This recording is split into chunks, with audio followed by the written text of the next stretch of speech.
The latest Trek Domane earns its place on our Editor's Choice Award for being a true barrier breaker of a bike. It's come a long way since its inception and transcends the endurance moniker that it's used to be associated with, to the point where, for Trek, this is about as close as a do-it-all bike it's ever created.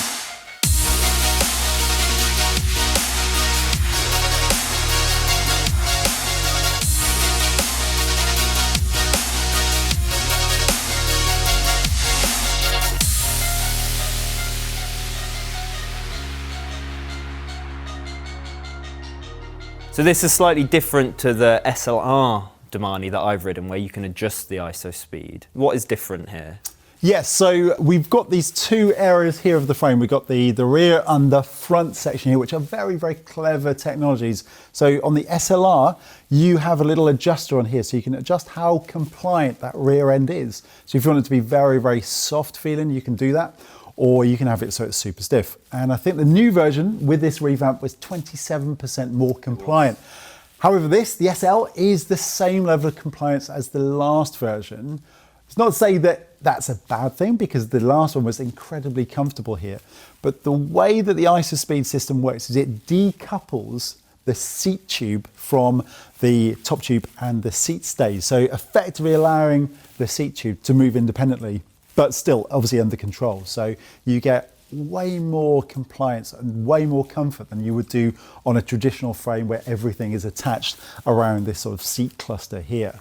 The other thing as well, which I it really messed with my head a little bit, is this front ISO speed. So what we have here is we have a decoupler here, so this section, and this allows the top of the steerer tube to move independently from the rest of the foot, which is like, what are you thinking? Yeah, it's a bit terrifying at first thought, isn't it? But it works incredibly well. Like, compared to a normal bike, that front end just feels so in control when you're riding. So there's that movement, but there's no lateral movement from it. So handling is still exactly the same as it can be. But yeah, overall, it's a very, very comfortable bike to ride. Sure.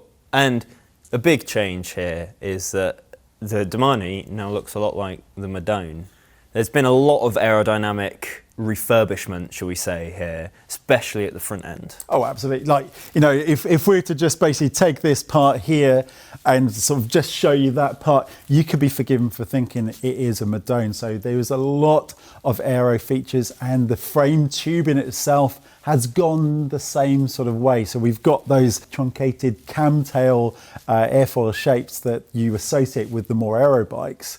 And they've done it on this bike here. So it's meaning that it is more efficient than the old version, which, you know, was actually good, but this is just way better. Trek have quite a broad range of geometries when it comes to their bikes. Which of the many H categories does the Domane sit in? H2 category. So it's the endurance fit. So it's taller front end, so taller stack height and a slightly shorter reach. And in terms of the head angle and seat angle, around about sort of 73 degrees. So it's quite a relaxed fit as well. The other thing as well is the front fork. It's raked forward. So again, to do with the ISO speed, but it just keeps things quite controlled and quite, don't want to use the word lazy, because it's not a lazy sort of... Should we say comfortable? Yeah, I think so. I think a safe ride, isn't it? Yes. It feels very long. It certainly feels like a long bike when you're riding it. It's a long wheelbase, this particular bike. So on long distance rides, you know, towards the end of a ride, when you get a bit fatigued, this bike has you covered. It's so stable. Like, descending on this bike is... like, you can close your eyes, take your hands off the bars, and just the bike or track. It's just so good at doing that. And it's just, there's no surprises. So I think for a lot of riders, this is a bike that you get on and it just feels right. So it's not like, it's not razor sharp in terms of the handling, but it is just predictable. I think that's the best word for it, really. It's a predictable, safe option, which for most of us is really what we probably should be riding. One thing that Trek have also done with the new Domane is they've flipped the seat post and seat tube design. So you'll see that it goes from wider to thinner now, and that's just to add more compliance. Yeah, it adds compliance. And to be honest, one of the best things about it as well is it means that you don't have to worry about having different sort of seat heads or anything else like that. So it fits more people without too much effort. But yeah, it does add extra compliance and extra comfort to that rear end. It's also a kind of a complete reversal of what Trek had been doing in the past, where they used to have slim going into fat. They now have fat going into slim. But it works quite well for adding compliance. It's skinnier at the top, so it just absorbs more of that road buzz, really. Yeah, absolutely. And it looks a lot cleaner as well. It does look a lot cleaner, yeah. So obviously you've now got the bolts at the back, so it just basically looks clean and is very, very easy from a user's point of view to actually adjust and not to have to worry too much about damaging a big bit of carbon. Now I just want to take a moment to talk about that tyre clearance, because it is huge, and it was very clear at the launch of the Domane I attended back in the summer that the Domane is not meant to just be a road bike anymore. Trek have kind of really just gone, you know what, let's turn this incredibly functional and versatile bike into whatever people want to use it as, really. And I rode this on both the road and I rode it on a gravel ride as well. Just swapped some parts out, and it is a bike that can really do it all. Oh yeah, that's the thing. It's like Trek realised that this bike is so strong, so capable, and it's got the right geometry that you can ride it anywhere. So it comes as standard with 32mm tyres. Now that's pretty insane. Huge. Yeah. It's huge, but it means that even with these tyres, you can just basically ride wherever you want. So in terms of that one bike does it all, or the quiver killer or whatever else, this is that sort of like that step towards that holy grail. So you could fit anything up to a cyclocross tyre on there, which is amazing. And then you've got that level of comfort and that level of ability to take it wherever you want to go, and then you start adding in the fact that you can then go bike packing, I can go touring, you can just go anywhere, and that's especially great. When you add in the little compartment down here, just a nod to your bike packing comment. This whole bike is clearly geared around doing more than just riding on the road, and it does have a compartment in the down tube where you can stuff all your sweets. It's like, it's not sort of a groundbreaking or revolutionary thing, but basically, a carbon tube is a carbon tube. There's a big void in the middle of it, so why not use it? And that's what Trek has done.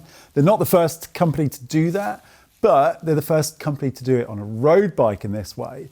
And so it just means then you can stuff like your spare tubes and everything else out of the way. It's on your bike at all times, and it looks super clean. And that's, they can be commended for sort of just pushing it out a little bit more. It just adds to the appeal, and it just means that everything as a whole package is here with this bike.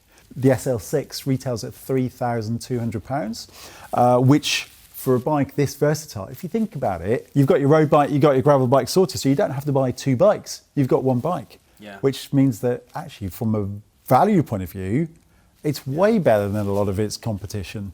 So tell me a little bit about what spec is on this bike. So the bike that we've been testing is the SL6, which is an Ultegra mechanical group set. So it's hydraulic disc brakes as well, so incredibly reliable. Again, we get almost like fed up of saying that it works. Yeah. And for most riders, it does the job perfectly. Faultless, isn't it, really? So. Yeah, and to kind of like give it that extra level of versatility, we've got a compact chainset on the front, so 50-34, but they've mated it with a 34-tooth rear cassette. So it's the classic 1-to-1 ratio, which literally winch yourself up anything. But that is important. If you are adventure riding, or if you're touring and you've really loaded the bike up, we laugh at a 1-to-1 ratio until you put like a lot of very heavy bags on the bike, and then suddenly you're very happy that you have it. Oh yeah, absolutely. Yeah. Even if you're not loaded down, it's nice to have it to ride up the hills. That is true. Yeah, but then because it's the compact and the sort of standard cassette, then you still have those road gears as well. So you're not losing out anything at all. You've got the rest of the kit is all Bontrager. One thing to note, obviously this is quite a big size, so this is their around about the 58cm frame, which suits me really well. I'm just about 6'1", and I've got long legs, and it works well. But it's a wide bar. It is a very wide bar. That's the one thing that some people might not be too happy with that if you're just purely doing road riding, but because of its versatile nature, that white bar kind of comes into its own when you're actually starting to move and go off-road as well. It's also Trek's ISO core bar, isn't it? So Yes. it has padded inserts underneath the tape, and the tape Yeah. is thicker as well. Tape is thicker, and as I said, you've got those extra sort of like inserts, so it's an incredibly comfortable cockpit. Trek's Domane SL6, it's innovative and versatile to the max, which is why it's here in our editor's choice. Absolutely. And if you have enjoyed this video, then please do like and subscribe to the Cycling Weekly YouTube channel, where you'll not only find more superb content, but you'll also find lots of other editor's choice videos as well.